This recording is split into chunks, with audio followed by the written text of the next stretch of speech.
बड़े बड़े ठेकेदार से लेकर मंत्री तक और डीएम से लेकर एसपी तक रात के 10 बजे के बाद अपने घर में शराब पीते हैं। और आप लोग भी बड़े लोगों की तरह अपने घर में शराब पीजिए, किसी को पता ही नहीं चलेगा। ऐसा लगता है कि पूर्व मुख्यमंत्री जीतन राम मांझी ने शराब शुरू कराने का ठेका ले लिया है, या फिर दूसरे शब्दों में कहें तो वह सरकार को यह सच्चाई बता रहे हैं कि उसकी लाख कोशिश के बावजूद शराब नहीं रुक सकती है। सबसे खास बात है कि वे कह रहे हैं कि मंत्री रात को 10 बजे के बाद शराब का सेवन करते हैं और उनके खुद के बेटे नीतीश कुमार की सरकार में मंत्री है। मतलब कि हो सकता है कि उनके बेटे भी रात के 10 बजे के बाद शराब का सेवन करते हों। शराब पीने की सलाह जीतन राम मांझी एक विद्यालय में दे रहे थे, जहां तमाम छात्र और छात्राएं बैठे हुए थे। हम जीतन राम मांझी की इस बात से बिल्कुल सहमत हैं कि बड़े लोग घर में शराब पीते हैं और पकड़े सिर्फ कमजोर वर्ग के लोग जा रहे हैं। लेकिन वे एक विद्यालय में इस प्रकार की राय दे रहे हैं जहां छात्र और छात्राएं बैठी हुई हैं। उनके बेटे जो बिहार सरकार में मंत्री हैं, वे भी उसी मंच पर बैठे हुए थे।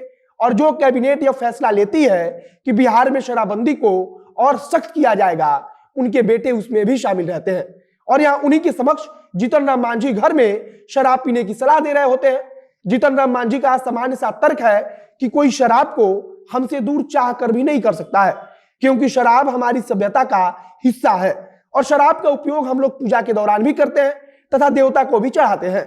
कुल मिलाकर ऐसा लगता है कि जीतन राम मांझी शराबबंदी हटाए जाने के पक्षधर है और वे बार बार शराबबंदी के मुद्दे पर अपनी ही सरकार या फिर कह लीजिए कि नीतीश कुमार की सरकार को घेर रहे हैं। एक और महत्वपूर्ण बात है कि जीतन राम मांझी कहते हैं कि जितने भी प्राइवेट स्कूल हैं उनको बंद कर देना चाहिए और सिर्फ सरकारी स्कूलों को चलने देना चाहिए, तब जाकर शिक्षा में सबको समान अधिकार मिल पाएगा। अब नमस्कार, मेरा नाम है मोहित कुमार सिंह और आप देख रहे हैं हमारा विशेष कार्यक्रम एक्सप्लेनर। कोविड के दूसरी लहर में आरटीपीसीआर टेस्ट जो है सो लिए हो, लेने के बाद जो है सो 2 दिन के बाद रिजल्ट जो है सो इमीडिएट वो हमको एग्जाम कराए। रिजल्ट में हम पॉजिटिव पाए गए। पॉजिटिव रिजल्ट होने के बाद जो है तो सबसे बड़ी समस्या ये हुई कि अब हम इसका ट्रीटमेंट कहाँ से कराएं। ये सबसे परेशानी वाली बात यही हुई। उसके बाद हनुमान जी से हम इस पर कंसल्ट किए, बातचीत होने के बाद जो है तो उन्होंने हर एक तरह से सपोर्ट करना शुरू किया। हनुमान ऐप को डाउनलोड करें और इसका बेनिफिट आप उठाएं। जब भी शराबबंदी का जिक्र आता है तब जीतन राम मांझी एक नई पंक्ति में खड़े नजर आते हैं। वे मुखर होकर इस बात का विरोध कर रहे हैं कि बिहार में किसी भी प्रकार से शराबबंदी लागू रहे। हमने कल देखा किसी व्यक्ति ने लिखा था कि चैत्र के महीने में पूजा के लिए हमारी परंपरा में शराब की आवश्यकता होती है और भले ही बिहार में शराब बंद है, लेकिन पूजा के लिए तो शराब लानी ही पड़ेगी। इसी प्रकार से जीतन राम मांझी भी पुरानी परंपरा और सभ्यता का जिक्र करते हुए कहते हैं कि शराब हमारी परंपरा का हिस्सा है और कोई भी इससे हमको दूर नहीं कर सकता है। कुछ दिन पहले ही जीतन राम मांझी ने कहा था कि जिन लोगों के जीवन से शराब जुड़ी हुई है उनको अगर आप गोली भी मार देंगे फिर भी शराब नहीं छोड़ेंगे। बगहा में एक कार्यक्रम के दौरान तो जीतन राम मांझी ने मन से यह भी कहा कि जब मैं छोटा था तो बचपन में हमारे यहाँ भी शराब बनाई जाती थी। उन्होंने एक परंपरा का जिक्र करते हुए कहा कि जब सूअर की बलि दी जाती है तब बलि देने के पहले उसे शराब पिलाए जाने की परंपरा है। जब परंपरा है तो उसे किसी भी प्रकार से वे लोग निभाएंगे।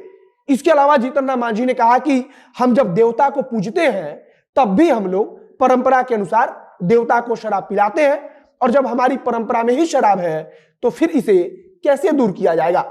उन्होंने कहा कि दिन भर मेहनत करने के बाद अगर कोई मजदूर 50 रुपया 100 रुपया का शराब पी लेता है तो उसे पुलिस पकड़कर जेल भेज देती है, लेकिन जब बड़े बड़े नेता और ठेकेदार शराब पीते हैं तो उन पर किसी प्रकार की कोई कार्रवाई नहीं होती है। जीतन राम मांझी शुरुआत से ही इस बात के पक्षधर रहे हैं कि बिहार में शराब शुरू की जाए और हमेशा से इस बात के लिए अपने ही गठबंधन वाली सरकार पर निशाना लगाते रहे हैं। बगहा में वे एक सम्मान समारोह में शामिल होने गए थे और वहां मंच पर बोलते हुए वे अचानक शराब वाली ट्रैक पर आ गए।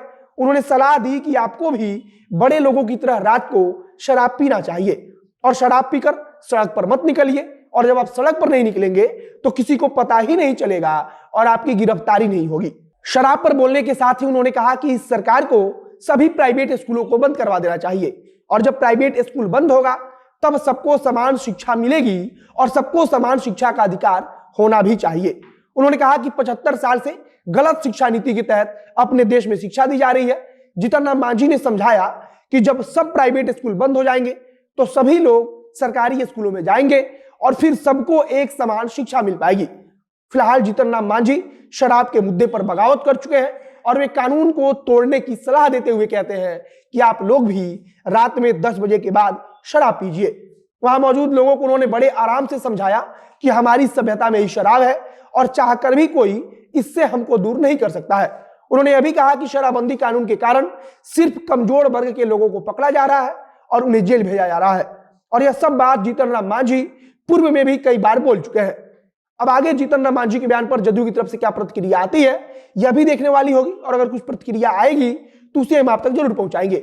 बाकी जीतन राम मांझी ने सरकारी स्कूल का मुद्दा उठाया है तो उन्हें इस बात पर भी सवाल पूछना चाहिए कि सरकारी स्कूलों की दशा कब सुधरेगी, क्योंकि जब सरकारी स्कूलों की दशा सुधरेगी तब कोई अपने बच्चे को सरकारी स्कूल में पढ़ाने के बारे में विचार भी कर सकता है। इस वीडियो को यहीं समाप्त करते हैं। वीडियो को शेयर कीजिएगा और अगर फेसबुक पर देख रहे हैं तो पेज को लाइक कीजिए तथा यूट्यूब चैनल पर सब्सक्राइब कीजिए। मिलते हैं फिर बहुत जल्द अगले वीडियो में। कैमरे के पीछे खड़े हूं प्रकाश और मैं मोहित कुमार सिंह।